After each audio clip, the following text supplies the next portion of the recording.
Idol, may nakuha tayong ugdok ba o kapatid ng sili. Ito, nakaipit sa ating sahig ng bislig natin. Ito siya, oh. Yan. Maliit lang pero tapos may nakahuli tayong sili, di ba? Ugdok ba?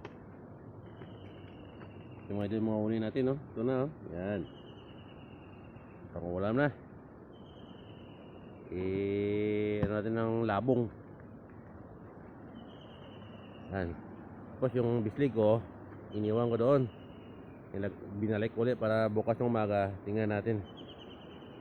So, mga idol, maraming salamat sa inyo. Maraming salamat sa inyong suporta. Kung hindi dahil sa inyo, hindi ako nagpupusigi na mag bista bislig ba? Baga pa nagbista na mag check ng bislig ko bawat umaga. Kaya ito, maraming salamat ninyo. At saka shout out pala dyan sa mga kaibigan ko, lalo na kay yung Rizardo.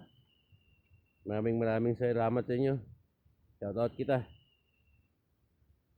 Maraming salamat sa suporta nyo. Ito yung huli natin ngayong umaga. Pang ulam na ngayong umaga at pwede natin pang abot ng tanghalian. Mga idol, maraming salamat. Paalam!